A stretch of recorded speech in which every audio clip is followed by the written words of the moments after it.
நேத்து எபிசோட பத்தி விடுங்க. எடுத்த உடனே வெள்ளிக்கிழமை நிகழ்வுகள் அப்படின்னு சொல்லிட்டு ஒன்னு காமிச்சாரு. ஐயோ பயங்கரமா ஏதோ இருக்க போதோ அப்படின்னு ஓபன் பண்ணி பார்த்தா சாண்ட்ரா விக்ரம பார்த்து, என்ன விக்ரம் டென்ஷனா இருக்கீங்க அப்படின்னு கேட்க, அப்படிலாம் ஒண்ணும் இல்லைங்க, எல்லாரும் சேர்ந்து என்னையே சொல்றாங்க என்னாலதான் வினோத் போயிட்டான் அப்படின்னு சொல்லிட்டு. இதுக்கெல்லாம் நான் ஃபீல் பண்ற ஆள் கிடையாதுங்க. நல்ல வேலை அப்சரா என்ன கூப்பிட்டு கேட்டா, அப்புறம் அவர் கிளாரிஃபை பண்ணிட்டேன். எனக்கு என்னங்க தெரியும் இவர் பொட்டி எடுப்பாரா மாட்டாரான்னு. ஏதோ எதர்ச்சியா பொட்டி எடுக்கிறாரு போல இருக்கு, அதை வச்சு ஏதோ கேம் ஆடுறாருன்னு நினைச்சேன். அவர் எடுத்தா நான் என்ன பண்ண முடியும், என் பேரை சொல்லி விட்டாங்க அப்படின்னு இவர் சொல்ல, ஒரு தப்பும் பண்ணவே இல்ல, உலக லெவல்ல பழி போடுறாங்க. நல்ல வேலைங்க நாங்க இல்லன்னு வச்சுங்க, என்ன வச்சே ஒரு கேம் ஆடி இருப்பாங்க அப்படின்னு நம்ம சாண்ட்ரோ சொல்றாங்க. இது ஒண்ணுங்க. அடுத்து தர்பூசணி தூங்கிட்டு இருக்கு. அப்ப சுத்தி எல்லாரும் உட்காந்துக்கிட்டு, ஐயோ தர்பூசணி போயிட்டியே, கல்யாணம் காட்சி கூட பாக்கலையே, அதுக்குள்ள செத்து போயிட்டியே அப்படின்னு சுத்தி உட்காந்துட்டு சாவு வீட்டுல ஒப்பாரி வைக்கிற மாதிரி காமெடி பண்றோம் அப்படின்ற பேர்ல ஒப்பாரி வச்சாங்க. இந்த 2 இன்சிடென்ட் மட்டும் தான் நடந்துச்சு. இதை தவிர்த்து வெள்ளிக்கிழமை ஒன்னும் பெருசா நடக்கல. இதை காமிக்கிறதுக்கு வெள்ளிக்கிழமை நிகழ்வுகள்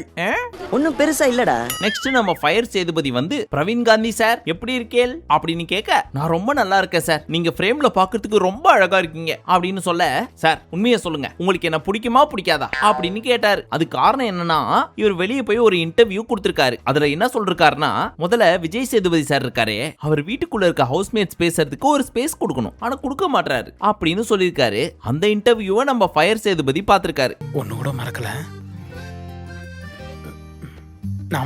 இந்த ஆளை பாரு, வெளியே போய் என்ன இன்டர்வியூ கொடுத்தாலும் எதுவும் பார்க்க மாட்டான் அப்படின்னு நினைச்சிட்டு என்ன நான் சொல்லி வச்சிருக்கான் பார் அப்படின்னு கடுப்புல இன்டர்வியூ எல்லாம் பார்த்து முடிச்சதுக்கு அப்புறம் டைரக்டா கேட்ட முடியாது இல்லையா. அதனால உள்ளுக்குள்ள பிரவீன் காந்தி மேல கடுப்பு இருந்தாலும், சார் உண்மையை சொல்லுங்க உங்களுக்கு என்ன பிடிக்குமா பிடிக்காதா அப்படின்னு பிரவீன் கிட்ட கேட்டாரு. அதுக்கு பிரவீன் என்ன சொன்னாரு, உங்களை பிடிக்காம இருக்குமா சார், எனக்கு ரொம்ப பிடிக்கும் சார் உங்களை. அப்படியா சார், சரி சார், லவ் யூ சார் அப்படின்னு முடிச்சு விட்டாரு. உண்மையிலேயே இது ஒரு தர்ம சங்கடமான ஒரு சிச்சுவேஷன்ல போட்டுருவேன், துரோகம் பண்ணா போட்டுருவேன். ஆக்சுவலி அந்த ஃபுல் இன்டர்வியூவை பாத்தீங்கன்னு வச்சுங்க, நம்ம சேதுபதியை கழுவி ஊத்தி வச்சிருப்பாரு. அவர் பேச விட மாட்டாரு, அவர் சொல்றதை மட்டும் தான் நாங்க கேட்கணும்னு நினைக்கிறாரு அப்படி இப்படின்னு. இதை பார்த்த நம்ம சேதன மனசு எவ்வளவு கஷ்டப்பட்டு இருக்கும். பட் எவ்வளவு வலி இருந்தாலும் நான் அழ மாட்டேன் அப்படின்னு சிரிச்சே ஹேண்டில் பண்ணாரு. பாத்தீங்களா, அந்த மனது கடவுள் யாரு நம்மளெல்லாம் படைச்சவன். அடுத்து நம்ம தர்பூசணியை கூப்பிட்டு, நான் தர்பூசணிய பெரிய ஆள் ஆயிட்ட போல இருக்கே, பெரிய ஹீரோஸே உன்னை கூப்பிட்டு போட்டோ எடுக்கிற அளவுக்கு ஆயிட்டாங்க போல இருக்கே. சார் அப்படியா, அப்படி ஒன்னும் இல்லையே சார், ஏங்க நான் தான் ஒரு சில இன்டர்வியூ எல்லாம் பார்த்தனே,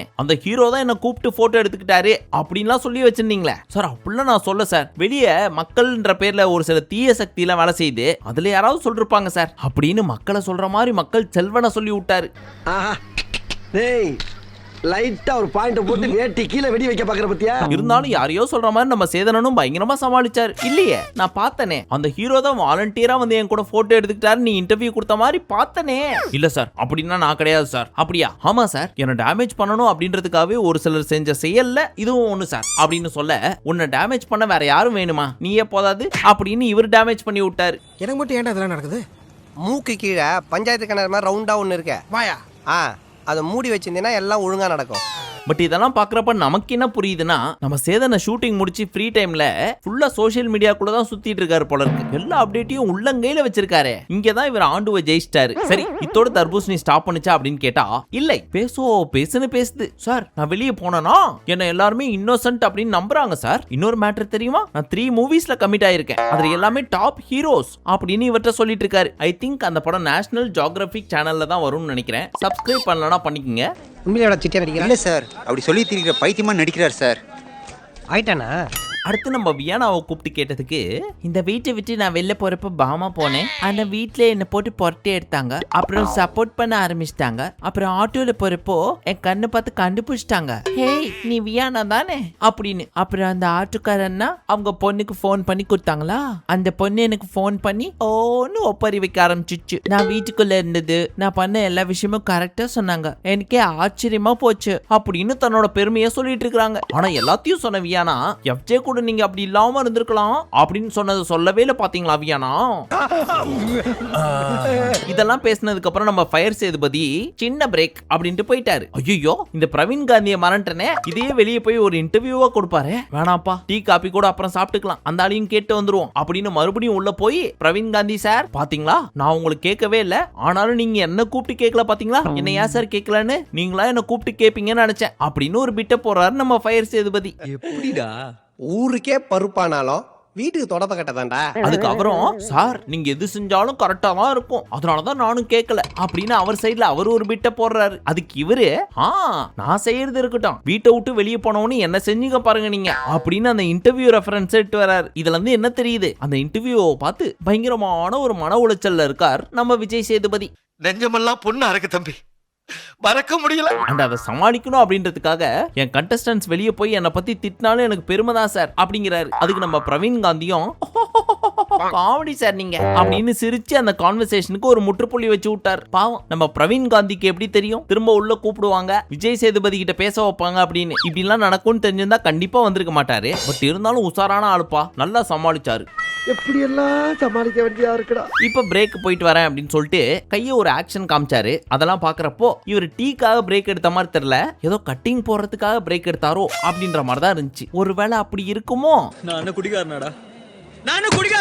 திரும்ப வந்ததுக்கு அப்புறம் உங்களுக்கு ஒரு சர்ப்ரைஸ், என்னன்னு கெஸ் பண்ணுங்க அப்படின்னு கேட்டதுக்கு எல்லாரும் கரெக்டா கெஸ் பண்ணிட்டாங்க. என்ன வினோத்தை கூப்பிட போறீங்க அதானே அப்படின்னு. யோ எவ்வளவு பெரிய பிளான் தெரியுமா இது, பொசுக்குன்னு கண்டுபிடிச்சிட்டீங்க. சரி பரவாயில்ல, இதை அப்படியே கட் பண்ணிடுறோம். இப்போ நான் வினோத்தை தான் கூப்பிட போறேன், அதான் சர்ப்ரைஸ் அப்படின்னு உடனே நீங்க எல்லாம் பயங்கரமா ஷாக் ஆகணும் அப்படின்னு சொல்லிட்டு இவர் வினோத்தை கூப்பிட போறேன்னு வினோத்தை கூப்பிட்டாரா.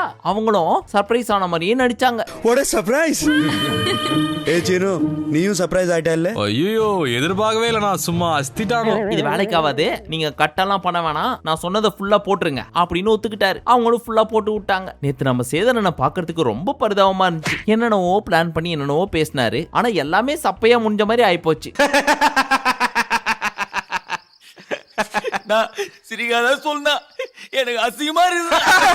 இப்ப நம்ம கானா வினோத் வந்த உடனே அங்க இருந்த மக்கள் எல்லாருமே பயங்கரமான கைத்தட்டல், விசில், ஸ்டாண்டிங் ஓவேஷன் எல்லாம் கொடுத்தாங்க பாருங்க. அதை பார்த்து நம்ம வினோத்தோட மனைவிக்கு என் கணவனுக்காகவா அப்படின்ற மாதிரி பொங்க ஆரம்பிச்சிட்டாங்க. இருக்க தானே செய்யும். எந்த ஒரு சப்போர்ட்டும் இல்லாம, எந்த ஒரு ஃபேமும் இல்லாம சாதாரணமா வீட்டுக்குள்ள போன ஒரு மனுஷனுக்கு இவ்வளோ வரவேற்பு இருக்கு அப்படின்னா அது எவ்வளவு பெருமையா இருக்கும் அவங்களுக்கு. ரொம்ப சந்தோஷம், ரொம்ப சந்தோஷம். இப்ப நம்ம ஃபயர் என்ன கேட்டாரு, வினோத்தே வெளியே போயிட்ட, மக்கள் சப்போர்ட் எப்படி இருக்கு அப்படின்னு கேட்டதுக்கு என் பொண்டாட்டி எதுவுமே சொல்ல சார், இருந்தாலும் இத்தனை நாள் சப்போர்ட் பண்ண என் மக்களுக்கு இந்த இடத்த காலா நினைச்சு தொட்டு கும்பிடுறேன் அப்படின்னு சாஷ்டாங்கமா விழுந்துட்டார். உண்மையிலே மக்கள்கிட்ட இருந்து இவ்வளவு சப்போர்ட் இருக்கு அப்படின்னு தெரிஞ்சிருந்தா கன்ஃபார்மா அவர் எடுத்திருக்க மாட்டார் பொட்டிய. அதோட வெளிப்பாடு தான் இது. கொஞ்சம் மிஸ் ஆயிருச்சு, பரவாயில்ல.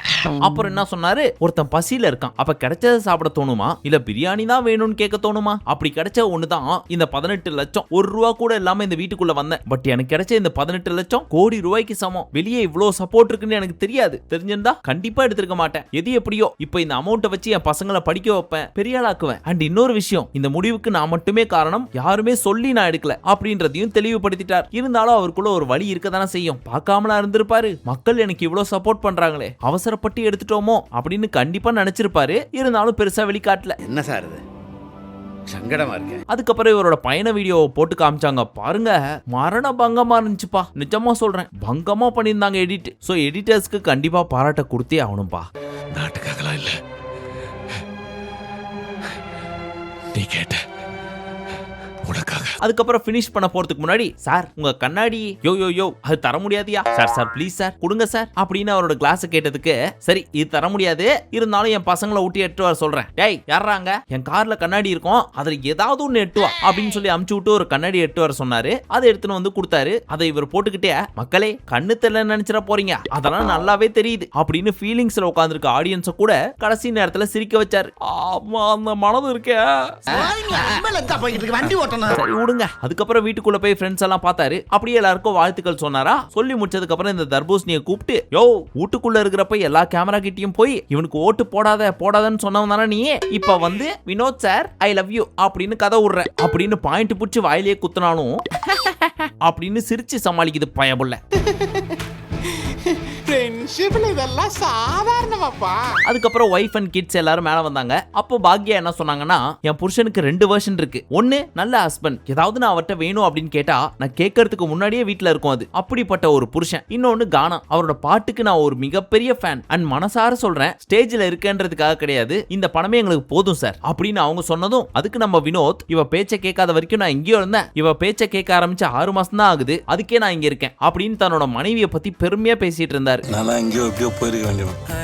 வாழ்க்கை சாமி மாதிரி ஒரு பொண்டாட்டி, எங்க அப்பா ஏதோ புண்ணியம் பண்ணிருக்கான்னு நினைக்கிறேன். அது மட்டும் இல்லாம மனைவியோட பேச்ச கேட்ட யாரும் கெட்டு போனதா சரித்திரமே கிடையாது அப்படின்னு படையப்பா மாதிரி பேசிட்டு இருந்தாரு. பட் என்ன வேணா சொல்லுங்க, நம்ம எல்லாருமே ரெக்ரெட் பண்ணிட்டு இருக்கோம். கொஞ்சம் வெயிட் பண்ணியிருந்தா 50 லட்சம் ரூபாய் எடுத்துக்க முடியுமே அப்படின்னு சொல்லி. ஆனா அவர்கிட்டயும் சரி அவரோட மனைவி கிட்டயும் சரி அந்த ஒரு வருத்தம் பெருசா இருக்க மாதிரியே தெரியல. எடுத்த பணமே எங்களுக்கு போதும் அப்படின்னு சொல்லிட்டு அதையே கொண்டாடுறாங்க பாருங்க. உண்மையிலேயே அந்த மனசு தாங்க கடவுள். நம்ம எந்த வேலை செய்யறோங்கிறது முக்கியம் இல்லைங்க, செய்யற வேலை மனசுக்கு பிடிச்சி செய்யறோமா அதான் முக்கியம். சோ எல்லாருக்கும் நன்றி வணக்கம் சொல்லிட்டு அப்படியே கிளம்பினாரு பாருங்க. எல்லாரும் கை கொடுத்தாங்க. கை என்னங்க கையே, எனக்கு ஓட்டு போட்ட உங்க எல்லாரும் காலையும் வேணும் அப்படின்னு சொல்லிட்டு சாஷ்டாங்கமா விழுந்து அங்கேயே நன்றி சொன்னாரு. பட் என்னதான் அவர் 18 லட்சம் எனக்கு போதும் அப்படின்னு சொல்லிட்டு பெருந்தன்மையோட போனாலும் வருத்தம் நமக்குள்ள இருக்கதான் செய்யுது. ஆமாவா இல்லையா? இப்போ உள்ள போன கண்டஸ்டன்ஸை வறுத்தெடுக்கிற நேரம். அவங்கள்ட்ட என்ன கேட்டாரு, வீட்டுக்குள்ள போனீங்க ஓகே, அந்த எக்ஸைட்மெண்ட் எப்படி இருந்துச்சு உங்களுக்கு, விலாவரியா சொல்லுங்க அப்படின்னு கேட்டதுக்கு அதுல ஃபர்ஸ்டே நம்ம தர்பூசணி முந்திரி கோட்டை மாதிரி கையை தூக்கிட்டு சார் வந்த உடனே சூப்பர் ஸ்டார் பாட்டு போட்டாங்க சார். அந்த பாட்டை போட்ட உடனே ஹவுஸ்மேட்ஸ் எல்லாருமே கண்டுபிடிச்சிட்டாங்க சார், திவாகர் தான் உள்ள வர போறாரு அப்படின்னு சொல்லிட்டு. யோ யோ யோ உன்கிட்ட கேட்ட கேள்வி என்ன, நீ சொல்ற பதில் என்ன, உனக்கு நீயே ப்ரொமோஷன் பண்ணிக்கிற ஃபர்ஸ்ட் எடுத்த உடனே ஓ அப்படி கேக்குறீங்களா சார்? அதாவது சார் இந்த வீட்டுக்குள்ள வந்த உடனே இந்த ஸ்விம்மிங் பூல்ல நம்ம குளிக்க மாட்டோமா அப்படிங்கிற ஒரு வருத்தம் இருந்துச்சு. அதை பார்த்த உடனே ரொம்ப குஷி ஆயிடுச்சு சார். ஐயா நீ வந்தது எதுக்கு, அதனால உனக்கு என்ன எக்ஸைட்மெண்ட் கிடைச்சது அதை சொல்லு சார். நான் என்டர்டெயின் பண்ணணும்னு நினைச்சு வந்தேன் சார். சரி வந்து ரீல்ஸ் பண்ணியா? பண்ண சார். எத்தனை பண்ண? ஒரு 6-7 பண்ண சார். அவ்வளவுதான், இதுக்கு மேல உன்கிட்ட கேட்கறதுக்கு கேள்வி எதுவும் கிடையாது, உட்காந்துரு அப்படின்னு உட்கார வச்சிட்டாரு. இந்த பீஸ் கிட்ட ஒரு கேள்வி கேட்டா அதுக்கு சம்பந்தமே இல்லாம ஒரு பதில் சொல்லுது பாத்தீங்களா? அது நமக்கு இங்க புரியாது, வீட்டுக்கு போனா தான் புரியும். இவருக்கு அடுத்தபடியா நம்ம சாண்ட்ரா எந்திரிச்சு நின்னு பிரஜனுக்காக வெயிட்டிங் அப்படின்னு சொல்றப்போ close up Colgate Pepsodent Sensodyne இந்த மாதிரி எந்த பேஸ்ட் விளம்பரத்துல கூட இவ்ளோ பல்ல காட்ட மாட்டாங்க. அந்த அளவுக்கு பல்ல காட்டிட்டு இருந்தாங்க. என்னடி பல்லுவலியா? அடுத்து பிரவீனை பிடிச்சி, தம்பி நீ வீட்டுக்குள்ள வந்த உடனே கண்டஸ்டன்ஸ் யாருக்குமே ஹியூமனிட்டி கிடையாது அப்படின்னு சொன்னியே, எந்த அடிப்படையில சொன்ன அப்படின்னு கேட்டதுக்கு என்னென்னவோ வளவளா கொலகொலான்னா சொல்லிட்டு இருந்துச்சு. ஆனா அந்த பீஸ் எதை மைண்ட்ல வச்சு சொல்லிச்சு அப்படின்றது நமக்கு நல்லாவே தெரியும். வேற ஒண்ணும் கிடையாது, கமருதீன் அண்ட் பார்வதி 2 பேரும் இந்த சாண்ட்ரா பிளான் பண்ணி வெளியே அமிச்சாங்கல்ல, அதுவும் அதுக்கு சப்போர்ட் பண்றதுக்கு நிறைய பேர் சுத்தி நின்னாங்க தெரியுமா, அதையும் தான் மைண்ட்ல வச்சு சொன்னாரு. அது ஆரம்பத்துல சுத்தி வளைச்சி மழுப்புனாலும் ஒரு பாயிண்ட்ல ஒத்துக்கிட்டாரு. சார் அந்த கார் மேட்டர் தான், அதுக்காக தான் நான் இவ்வளவு கொந்தளிச்சேன் அப்படின்னு சொல்லி. பட் டைரக்டா ஒத்துக்காம சார் அந்த ஸ்மைலி பாலை வச்சு அடிக்கிற டாஸ்க் இருக்கே அதெல்லாம் பாக்குறப்போ விக்ரம் மனசாட்சியே இல்லாம வெறி கொண்டு அடிச்ச மாதிரி இருந்துச்சு சார், அதை மைண்ட்ல வச்சு தான் சொன்னேன் அப்படிங்கிறாரு. இந்த வீட்டுக்குள்ள வர்றப்ப எல்லாரும் ஒரு மாதிரி இருந்தாங்க. ஆனா அவங்களுக்குள்ள இருக்க அந்த குழந்தை இருக்கே அது அரக்கனா மாறிச்சு ஒரு பாயிண்ட்ல, அதெல்லாம் ஏத்துக்கவே முடியாது சார் அப்படின்னு ஒன்னு சொன்னாரு. அண்ட் இந்த வீட்டுக்குள்ள இருந்த 5-6 பேருமே சரி ஹானஸ்டா இருந்தாலும் இவ்வளவு தூரம் வரல, பொய்யா தான் நடிச்சு வந்திருக்காங்க இப்படிலாம் வேற சொல்ல ஆரம்பிச்சிட்டாரு. ஆனாலும் நம்ம விஜய் சேதுபதி விடாம எப்படி என் கண்டஸ்டன்ட பார்த்து இன்ஹியூமனிட்டி அப்படின்னு சொல்லுவேன் அப்படின்னு நோண்டி நோண்டி கேட்டதுக்கு அப்புறம் தான் இந்த கார் மேட்டர் வெளியே வந்துச்சு.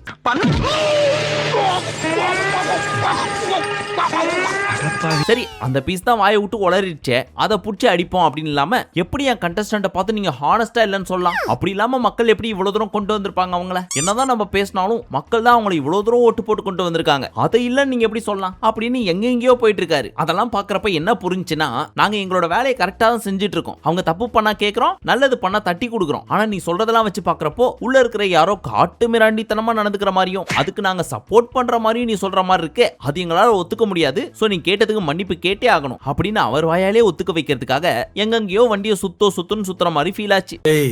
நான் உனக்கு இப்படி எல்லாம் தோணுது. பட் இன்னொரு பக்கம் இந்த பிரவீன் வீட்டுக்குள்ள வர்றப்போ பயங்கர ஆணவத்தோட வந்த மாதிரி ஃபீல் ஆச்சு. நமக்கு மக்கள் சப்போர்ட் இருக்கு, அதனால நம்ம என்ன வேணா பேசலாம் அப்படின்னு. அதுக்கான கொட்டத்தை லைட்டா நம்ம விஜய் சேதுபதி அடிச்சு உட்கார வச்சதுனால இப்ப இந்த பீஸ் கொஞ்சம் அடங்கி இருக்கும்னு நினைக்கிறேன். ஆனா ஒரு ஓரமா நினைச்சிருப்பாரு நம்ம பிரவீன், ஹியூமனிட்டி இல்லாமன்னு சொன்னது ஒரு குத்தமா, அது கிட்டத்தட்ட 1 மணி நேரம் பேசுறாங்களே.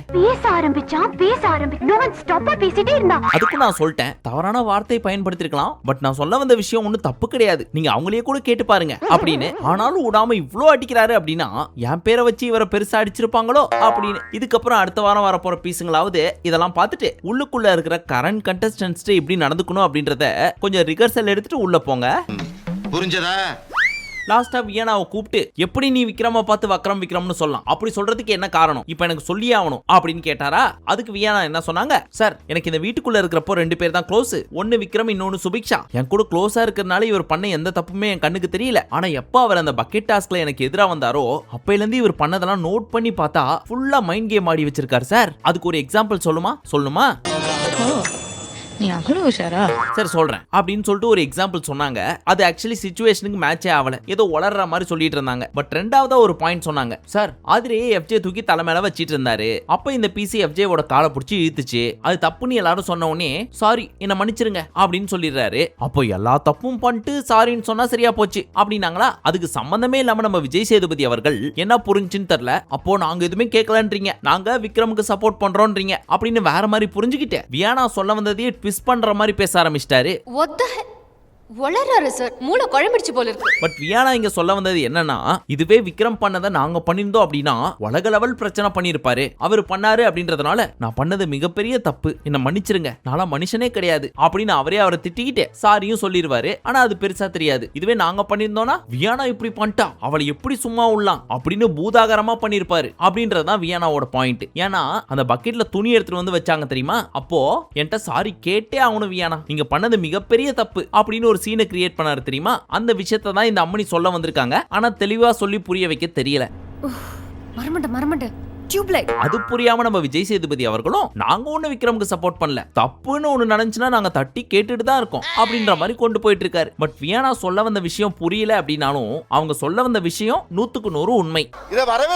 அந்த ஒரு பாயிண்ட மைண்ட்ல வச்சுதான் வியானா வீட்டுக்குள்ள வந்த உடனே கேள்வி கேட்டிருக்காங்க. பிரவீன் வீட்டுக்குள்ள இருக்கிற கண்டஸ்டன்ட்ஸை பார்த்து ஹியூமனிட்டியே இல்லாம நடந்துக்கிறீங்க அப்படின்னு சொன்னதை தட்டி கேட்ட விஜேஎஸ் உண்மையிலே தி பெஸ்ட், ஆனா நீங்க கருத்தை வைக்கிறதுக்கு எல்லா சுதந்திரமும் இருக்கு அப்படின்றதையும் சொல்லிட்டு விக்ரம பார்த்து நீங்க எப்படி அப்படி சொல்லலாம் அப்படின்னு ஒரு கேள்வி கேட்கறது. விக்ரமே கருத்து சுதந்திரம் இல்ல அப்படின்றதுக்காக திவ்யாவோட கடுப்பா இருக்காரு. அப்படி இருக்கிறப்போ அவருக்கு எதிராக வச்ச ஒரு கருத்தை எப்படி நீ வைக்கலாம்னு சொல்லி வியானாவை அடிக்கிறதெல்லாம் பாக்குறப்போ நீங்க சொன்னாலும் சொல்லாட்டினாலும் விக்ரமுக்கு சப்போர்ட் பண்ற மாதிரி தான் சார் இருக்கு. நீ என்ன சொன்னாலும் உன் மேல எவிடன்ஸ் ஸ்ட்ராங்கா இருக்கு, நீ வந்து சரண்டர் ஆயிட்டனா இப்போ நாங்க ஒண்ணும் பண்ண மாட்டோம். அதுலயும் எஸ்பெஷலி விக்ரம நான் செல்லம் கொடுத்து வளர்க்கறனா, விக்ரமுக்கு சப்போர்ட் பண்றனா, அவர் தப்பு பண்ணா தட்டி கேட்காம இருக்கனா அப்படின்லாம் சொன்னீங்க பாருங்க, அப்பதான் ப்ரூவ் ஆச்சு. தப்பா இருந்தா மன்னிச்சுங்க.